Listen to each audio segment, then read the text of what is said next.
Hello दोस्तों, स्वागत है आप सभी का बिंदुराज सर आईटी क्लासेस में। आज हम कंप्यूटर की बहुत ही बढ़िया स्लाइड लेकर आए हुए हैं जिसके अंतर्गत आप आपकी MP ESB SSC banking pattern पर आपको कंप्यूटर के बहुत ही महत्वपूर्ण प्रश्न उत्तर देखने को मिलेंगे, एमसीक्यू देखने को मिलेंगे, जिसमें आपके वोकेशनल एजुकेशन के अंतर्गत चल रहे आईटीईएस ट्रेड के भी बहुत सारे महत्वपूर्ण एमसीक्यू हम सोल्व करने वाले हैं। तो चलिए दोस्तों शुरू करते हैं। देखिए दोस्तों, हमारे सामने कंप्यूटर स्क्रीन पर पहला प्रश्न है, एमएस वर्ड में वाटरमार्क विकल्प किस टैब में होता है। एमएस वर्ड जब हम यूज चलाते हैं, एमएस वर्ड नाम की जो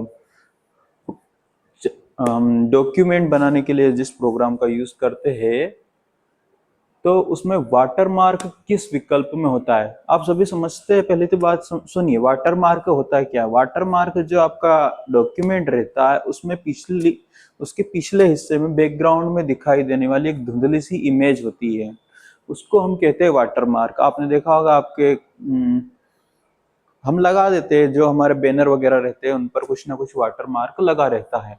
तो कौन सी टैब में होता है, क्या होम टैब में होता है या बिल्कुल नहीं। होम टैब में क्या मिलता है आपको, होम टैब में आपको आपकी बोल्ड इटैलिक अंडरलाइन करना है, और आपको किसी टेक्स्ट को बड़ा करना हो और छोटे करने के लिए आपको विकल्प इसके अंतर्गत मिलते हैं। बोल्ड अंडरलाइन में लिख देता हूं,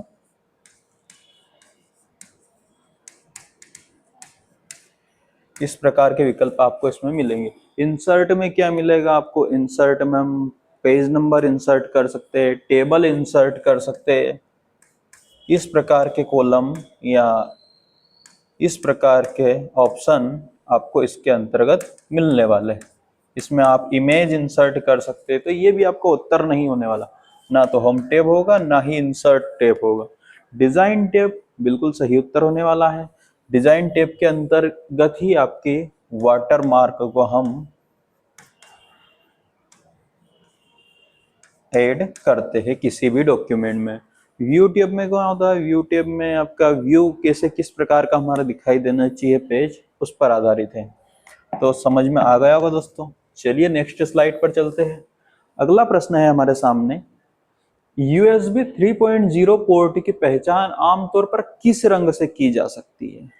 देखिए, कलर का भी एक बहुत बड़ा महत्व होता है हमारे उसमें, कि यूएसबी 3.0 पोर्ट की अगर हमको पहचान करनी है तो वो आपका किस कलर का होता है, लाल रंग का होता है क्या, बिल्कुल नहीं। काले कलर का होता है क्या, काले कलर का होता था। कब, जब आपका यूएसबी 2.0 पोर्ट पर बात करते हैं तो।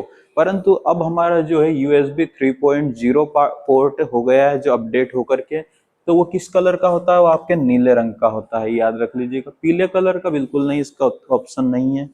चलिए, उत्तर नहीं है ये। अब आगे चलते हैं दोस्तों। निम्न में से कौन सा प्रिंटर नॉन इम्पैक्ट प्रिंटर का उदाहरण है। Impact printer, non impact printer होते क्या है। इम्पैक्ट प्रिंटर क्या करते हैं, आपका जो कागज रहता है जिस पर आप प्रिंट करते हैं उसके साथ सीधे संपर्क बनाता है, पर नॉन इम्पैक्ट प्रिंटर कागज के साथ में संपर्क नहीं बनाता है। तो समझिए, डॉट मैट्रिक्स प्रिंटर ये आपका इम्पैक्ट प्रिंटर हो जाता है।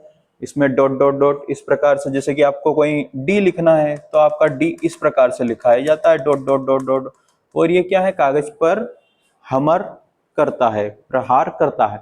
डेजीविल प्रिंटर ये भी नहीं है, ये भी आपका कागज के साथ संपर्क बनाता। लाइन प्रिंटर ये भी लाइन बाय लाइन ही आपका प्रिंट करता है, संपर्क कागज से संपर्क बना। पर लेजर प्रिंटर इसका सही उदाहरण होने वाला है, कि लेजर प्रिंटर है, नॉन इम्पैक्ट प्रिंटर है, आपके कागज के साथ में संपर्क नहीं बनाता है। चलिए आगे बढ़ते हैं दोस्तों। आगे हमारा एमएस एक्सेल में किसी सेल को एडिट करने के लिए किस कुंजी का उपयोग होता है।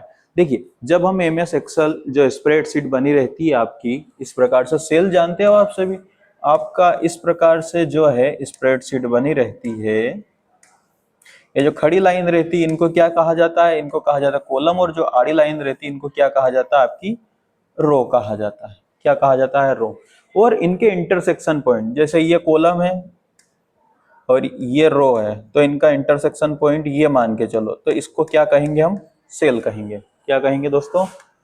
सेल कहेंगे। तो इस सेल में अगर हमने कोई डाटा डाला है, कोई डाटा लिखा हुआ है, तो अगर उसको एडिट करना है, हमें कुछ उसमें अंतर्गत चेंज करना है, तो कौन सी कुंजी का यूज करेंगे? हम F2 कुंजी का यूज करेंगे। F1 से रीनेम होता है, F3 से सर्च होता है, और F4 से क्या होता है? एड्रेस बार एक्टिव होता है। चलिए आगे बढ़ते हैं दोस्तों। अगला प्रश्न है, कंप्यूटर नेटवर्क में डीएनएस का पूरा नाम क्या है? डीएनएस का पूरा नाम होता है डोमेन नेम सिस्टम। क्या नाम होता है? Domain name system. क्या कार्य करता है domain name system? Domain name system आपके वेब एड्रेस को आईपी एड्रेस में बदलने का कार्य करता है। जैसे कि सुनिए, जो आपका इंटरनेट है वो केवल आईपी एड्रेस को पहचानता। किस प्रकार का रहता है आपका आईपी एड्रेस? इस प्रकार का ये रहता है आपका आईपी एड्रेस। आईपी एड्रेस क्या हम हर वेबसाइट का याद रख सकते हैं? बहुत मुश्किल है। कब तक याद रखेंगे? तो वेबसाइट जो वेब एड्रेस रहता है, वेब एड्रेस जैसे कि हमारा ऐसा लिखा है www.google.com, तो जो हमारा इस प्रकार से जो वेब एड्रेस लिखा रहता है, जो भी उसको किस में बदलने का कार्य करेगा? आपके आईपी एड्रेस में। क्योंकि हम इतने सारे आईपी एड्रेस याद नहीं रख सकते, पर वेब एड्रेस तो याद रख सकते हैं हम। तो वेब एड्रेस को आईपी एड्रेस में बदलने का कार्य कौन करता है? आपका डोमेन नेम सिस्टम, जिसका नाम क्या होता है? हम शॉर्टकट में क्या कहते हैं इसको? डीएनएस। डीएनएस। चलिए आगे बढ़ते, समझ में आ रहा होगा। अगला प्रश्न है हमारे सामने, कौन सी नेटवर्क टोपोलॉजी में एक केंद्रीय हब के फेल होने पर पूरा नेटवर्क बंद हो जाता है? कौन सी नेटवर्क टोपोलॉजी में केंद्रीय हब के फेल होने पर पूरा नेटवर्क बंद हो जाता है? कई बार मैं आपको बता चुका हूं कि जैसे कि हम बात करें हमारे रिंग टोपोलॉजी ए नंबर वाले की, तो रिंग टोपोलॉजी में क्या है? ये सभी एक एक सीधी सीरियल केबल से सभी आपके जो कंप्यूटर नेटवर्क है उन्हें जुड़े रहते हैं। इस प्रकार से, जैसे कि ये एक प्रकार से बनी हुई है, ये एक कंप्यूटर सिस्टम यहाँ पर जुड़ा है आपका, एक यहाँ पर जुड़ा है। इसका सबसे बड़ा नुकसान ये है कि जहां से भी आपका ये सीरियल बस ब्रेक होगी, यानी कि जो सीरियल केबल है वो ब्रेक होगी, वहां के बाद वाले जो भी सिस्टम है वो अपने आप स्वतः ही बंद हो जाएंगे, चलना बंद हो जाएंगे। तो ये क्या है? इसमें आपका केंद्रीय हब नहीं होता। दूसरे नंबर पर बात करें बस, sorry sorry sorry, ring topology नहीं, मैंने आपको ये बस टोपोलॉजी बताया। क्या नाम है इसका? बस। दूसरे नंबर पर बात, पहले नंबर पर बात करें हम, पहले नंबर पर है हमारे पास रिंग टोपोलॉजी। क्या है? Ring topology. इसमें सभी जो डिवाइस है वो एक रिंग आकार में जुड़े रहते हैं। जैसे कि इस प्रकार से एक सिस्टम ये है आपके पास, एक ये है आपके पास, एक ये है आपके पास, एक ये है, और एक ये। आपस में ये सभी एक दूसरे से कनेक्ट होते हैं इस प्रकार रिंग से। तो इसको रिंग टोपोलॉजी नाम दिया जाता है। तीसरे नंबर पर है स्टार टोपोलॉजी।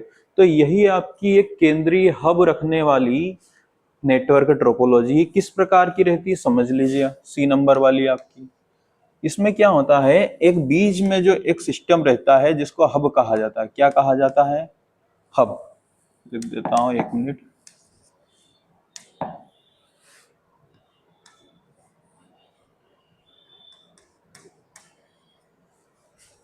ये लिख दिया हब। इसी से सारे आपके कंप्यूटर सिस्टम जुड़े हुए होते हैं जितने भी हो। और कंप्यूटर सिस्टम के इस हब में कोई अगर खराबी आ जाती है, अगर फेल हो जाता है, अगर यही सिस्टम आपका नेटवर्क जो हब है वो फेल हो जाता है, तो आपका पूरा नेटवर्क सिस्टम खराब या बंद हो सकता है। मेश टोपोलॉजी में क्या होता है दोस्तों? ये सबसे विश्वसनीय है, रिलायबल है। सबसे ज्यादा उपयोग में की जाने वाली तो आपकी स्टार टोपोलॉजी होती है, और यही उत्तर है, हब वाला। परंतु मेश टोपोलॉजी में क्या होता है? सारे नेटवर्क एक दूसरे से आपस में जुड़े होते हैं, जैसे कि इस प्रकार से।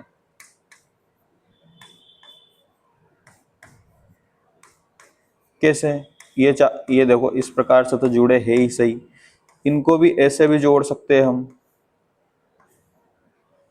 इस प्रकार से जुड़े होते हैं आपके ये मेश टोपोलॉजी में। पर ये थोड़ी सी कॉस्टली होती है पर विश्वसनीय है। आपका सही उत्तर स्टार टोपोलॉजी होने वाला है। चलिए आगे बढ़ते हैं। अगला एमसीक्यू होने वाला है, विंडोज ऑपरेटिंग सिस्टम में रन कमांड डायलॉग्स बॉक्स खोलने की शॉर्टकट कुंजी क्या है? तो वो होती है आपकी विंडोज प्लस आर। इनके बाकी के अलग अलग सभी के यूज होते हैं। विंडोज प्लस एस सर्च के लिए होता है, विंडोज प्लस डी से डायलॉग बॉक्स ओपन होता है, विंडोज प्लस ई फाइल एक्सप्लोरर के लिए यूज होता है आपके। चलिए आगे बढ़ते हैं। फाइल एक्सप्लोरर खोलना है तो विंडोज प्लस डी का यूज करते हैं। कंट्रोल प्लस जेड कमांड का मुख्य कार्य क्या है? आता है, बहुत बार एग्जाम में आया हुआ है। ये आपकी अनडू के लिए यूज होती है। अनडू यानी कि पूर्ववत क्रिया को वापस से दोहराना। यानी कि जो जैसे कि मैंने सुनो समझो, मैं कोई डॉक्यूमेंट लिख रहा हूं एमएस वर्ड के ऊपर, मान लो मैंने अनडू लिखा और बाद में क्या किया, इसको मैंने हटा दिया, गलती से हट गया, गलती से हट जाता है मान लो, तो अब हट गया, फिर मैं चाहता हूं कि ये मुझे यार हटाना नहीं था, इसको वापस चाहिए मुझे, तो मैं अनडू यानी कि कंट्रोल प्लस जेड दबा देता हूं तो वापस से मेरी स्क्रीन पर वैसा का वैसा ही लिखा हुआ आ जाता है। ये होता है अनडू करना। रीडू में क्या होता है? वापस से हटाना, तो वापस से ये हट जाएगा। कंट्रोल प्लस वाई इसकी शॉर्टकट कुंजी रहती है, कंट्रोल प्लस वाई। कॉपी करने के लिए कंट्रोल प्लस सी का यूज करते हैं हम। किसका? कंट्रोल प्लस सी का। और पेस्ट करने के लिए कंट्रोल प्लस वी का यूज हम करते हैं। शॉर्टकट कीज याद रख लीजिएगा, आपको एग्जाम में देखने को मिल ही जाएगी। चलिए याद आगे बढ़ते हैं दोस्तों। अगला प्रश्न है, निम्न में से कौन सी मेमोरी सीपीयू के सबसे करीब और सबसे तेज होती है? तो देखिए, सीपीयू के सबसे करीब मैं बताना चाहता हूं कि जो सबसे तेज मेमोरी होती है वो रजिस्टर मेमोरी होती है। और ये सीपीयू के करीब क्या, ये सीपीयू के अंदर ही लगी हुई होती है।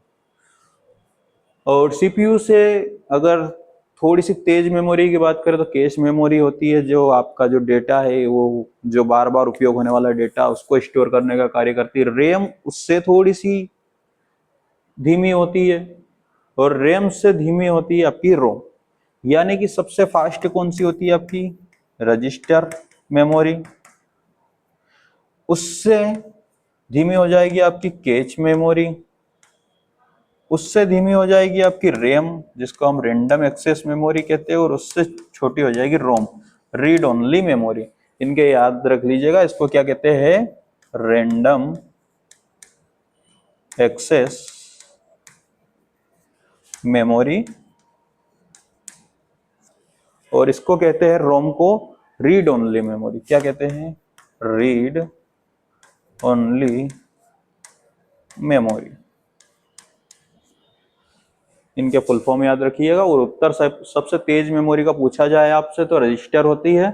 और अगर रजिस्टर ऑप्शन में ना हो तो आप कैश मेमोरी को लगा सकते हैं उत्तर।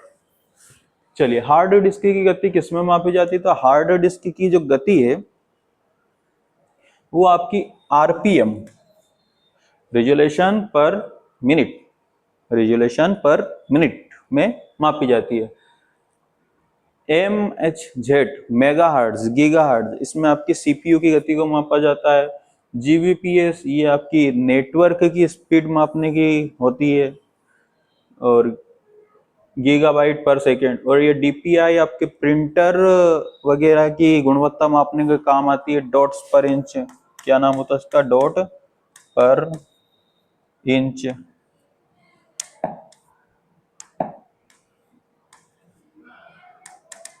ये याद रखिएगा।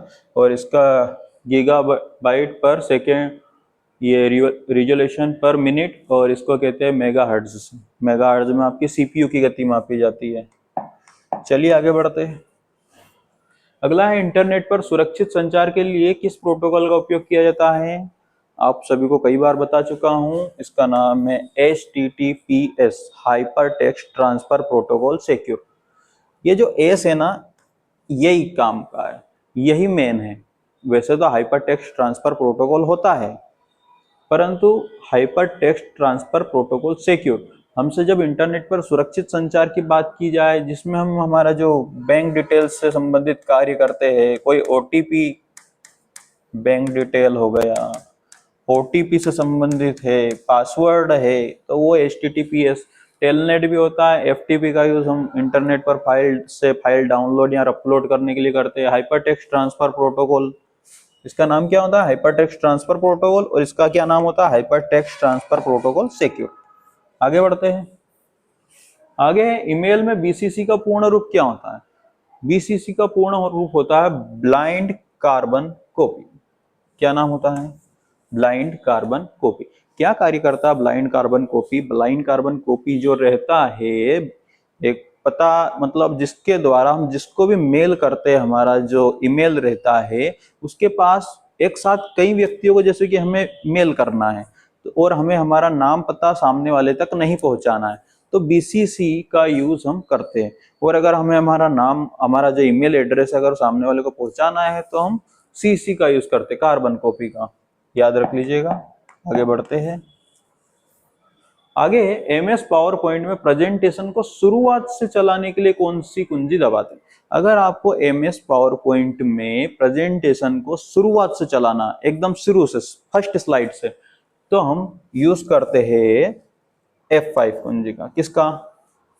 और अगर आपको करंट स्लाइड यानी कि वर्तमान स्लाइड से ही आपको आपका प्रेजेंटेशन शुरू करना है, तो आप शिफ्ट F5 का यूज करंट लिख सकते हैं यहाँ पर, करंट स्लाइड से।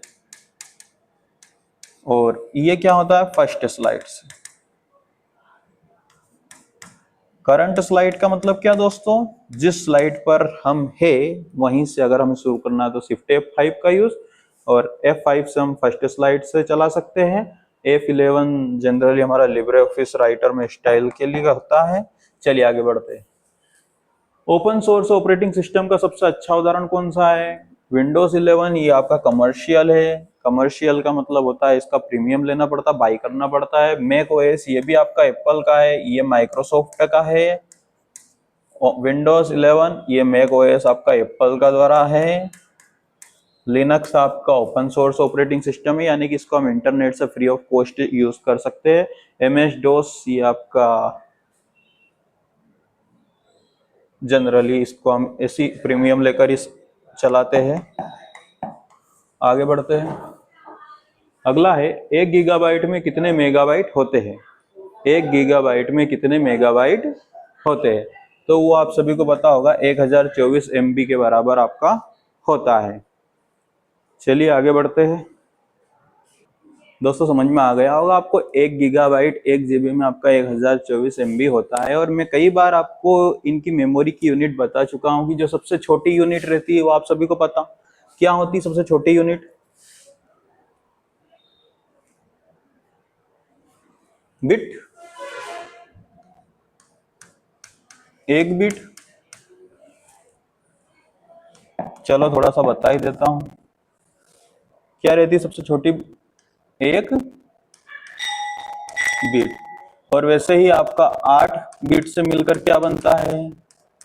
1 बाइट। और ऐसे ही 1024 बाइट से मिलकर क्या बनता है आपका? 1 किलोबाइट। KB लिख देता हूं। और 1024 KB यानी कि किलोबाइट से मिलकर के क्या बनता है आपका? 1 मेगाबाइट, 1 MB। और 1024 मेगाबाइट यानी कि MB से मिलकर के क्या बनता है आपका? 1 GB, 1 गीगाबाइट। ये जैसे कि हम पढ़ रहे हैं, मैंने बताया कि 1024 इसका सही उत्तर होने वाला है। और ऐसे आगे भी रहता है, 1024 GB मिलकर के क्या बनता है आपका? 1 TB, टेराबाइट। और 1024 TB यानी कि टेराबाइट मिलकर के क्या बनता है आपका? 1 PB, पेटाबाइट। और एक ऑप्शन और आता है आपका इसी से संबंधित, कि अगर आपका ऐसे ही 4 जो बीट रहती है वो किसके बराबर रहती है? 1 निब्बल के। तो परीक्षा में इस प्रकार का प्रश्न आएगा कि 1 बाइट यानी कि 8 बिट, तो 1 बाइट का आधे को क्या कहेंगे हम? हाफ क्या कहलाता है? तो 1 निब्बल कहलाता है। 1 बीट का एक एक बाइट का आधा एक निब्बल कहलाता है। ये कई बार परीक्षा में पूछा गया है। चलिए आगे बढ़ते हैं, याद रख लीजिएगा इनको।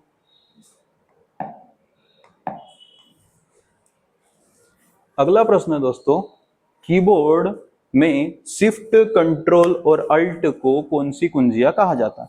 तो अगर हम बात करें कि शिफ्ट, कंट्रोल और अल्ट है, ये जो कुंजियां होती है इनका डायरेक्ट यूज नहीं होता। ये क्या रहती है, किन्हीं अन्य कुंजियों के साथ में जब इन कुंजियों को प्रेस किया जाता तभी वर्क करती है, और इनको मॉडिफायर कीज कहा जाता है।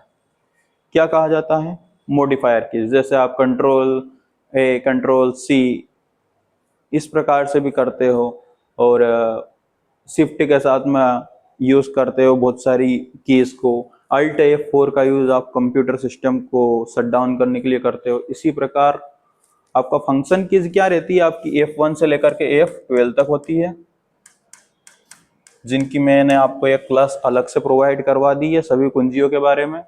नेविगेशन कीज क्या होती है? नेविगेशन कीज आपकी होम की हो गया, आपकी ऊपर वाला चला पेज अप, क्या कहते हैं हम, पेज अप की हो गई, पेज डाउन की हो गई, एरो की हो गई। एरो की में आपकी जो 4 की रहती है वो जो चारों की हो गई, तो इनको कहा जाता है दोस्तों आपकी नेविगेशन कीज। टगल कीज क्या होती है? टगल कीज यानी कि जो आपकी ऑन ऑफ करने का कार्य करती है। जैसे कि आपने देखा होगा कि अगर आपको लेटर्स को यूज करते हैं तो उसके लिए हम कैप्स की का यूज करते हैं, कैप्स लॉक बटन का, हम नम लॉक बटन का यूज करते हैं, तो इनको कहा जाता है आपकी टगल कीज। ठीक है, ये 3 प्रकार की रहती है। चलिए आगे बढ़ते हैं। अगला प्रश्न है, वेब पेज को रिलोड करने वेब पेज को रिलोड करने के लिए किस फंक्शन कुंजी का उपयोग किया जाता है? F5 का यूज किया था, कई बार बता चुका हूं। F2 का यूज हम रीनेम करने के लिए करते हैं, किसी भी फाइल या फोल्डर का नाम दोबारा हमको लिखना हो तो। F3 का यूज हम सर्च करने के लिए करते हैं। F5 को हम रिफ्रेश या रिफ्रेश लिख देते हैं या रिलोड। और F7 का यूज हम ग्रामर चेक या स्पेलिंग या फिर ग्रामर चेक के लिए हम करते हैं। चलिए आगे बढ़ते हैं। समझ में आ गया होगा इनके चारों के यूज आपको। और इसके पहले क्वेश्चन में हमसे फंक्शन कुंजी के बारे में पूछा भी था। निम्न में से कौन सा एक आउटपुट डिवाइस नहीं है? आउटपुट डिवाइस यानी कि जिनसे हमें प्रोसेस किया हुआ डेटा मिलता है। तो आउटपुट डिवाइस फ्लोटर से हमें आउटपुट किया हुआ डेटा मिलता है। क्या होता है फ्लोटर से? होता क्या है, फ्लोटर से बड़े बड़े इंजीनियरिंग जो नक्शे होते हैं उनकी ड्राइंग की जाती है। बड़े बड़े नक्शे को हम प्लॉटर की सहायता से ही निकाल सकते हैं, मतलब प्रिंटर से एडवांस फॉर्म में। प्रिंटर क्या होता है? प्रिंटर तो आप सभी जानते हो, इससे भी हमें आउटपुट ही प्राप्त होता है, प्रिंट हार्ड कॉपी प्राप्त होती है। प्रोजेक्टर क्या होता है? हमारा जो जो हमारा मॉनिटर रहता है उसकी जो स्क्रीन रहती है इसको एक बड़े पर्दे पर दिखाना हम प्रोजेक्टर की सहायता से कर सकते हैं। परंतु स्कैनर क्या रहता है? एक इनपुट डिवाइस रहता है। क्या रहता है? Input device. इसकी सहायता से हमारा जो डेटा है वो स्कैन किया जाता है और हमें कंप्यूटर में पहुंचाया जाता है। चलिए आगे बढ़ते हैं।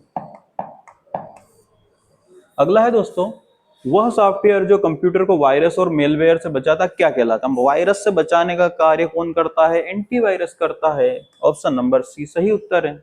मेलवेयर भी एक हानिकारक प्रोग्राम रहते हैं, उनसे बचाने का कार्य आपका एंटीवायरस करता है। यूटिलिटी सॉफ्टवेयर मैंने कई बार बताया है, जैसे डिस्क क्लीनर, जो आपकी सिस्टम की क्षमता बढ़ाने के कार्य करते हैं। ऐसे सॉफ्टवेयर को क्या कहा जाता है? Utility software. ऑपरेटिंग सिस्टम आप सभी जानते हैं, बिना ऑपरेटिंग सिस्टम के आप कंप्यूटर को चला ही नहीं सकते, कुछ काम का नहीं है।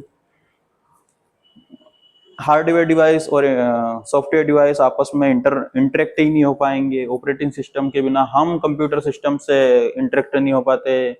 डिवाइस ड्राइवर अलग रहता है फाइल मैनेजर में। चलिए आगे बढ़ते हैं दोस्तों। एंटीवायरस याद रख लीजिएगा इसका। URL यूनिफॉर्म रिसोर्स लोकेटर में HTTP का क्या दर्शाता है? तो ये HTTP इसका पूरा नाम पहले तो एक क्या रहता है, हाइपर टेक्स्ट ट्रांसफर प्रोटोकॉल।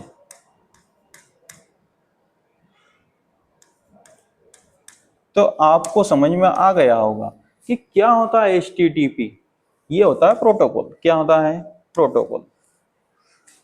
और आपके URL यूनिफॉर्म रिसोर्स लोकेटर जो आपकी वेबसाइट का पता जहां पर रहता है वहां पर ये HTTP का यूज हम करते हैं। तो दोस्तों कैसी लगी आप सभी को आज की क्लास? अगर क्लास पसंद आई हो तो क्लास को लाइक करें, सब्सक्राइब करें और शेयर करें। चलिए मिलते हैं अगली क्लास में।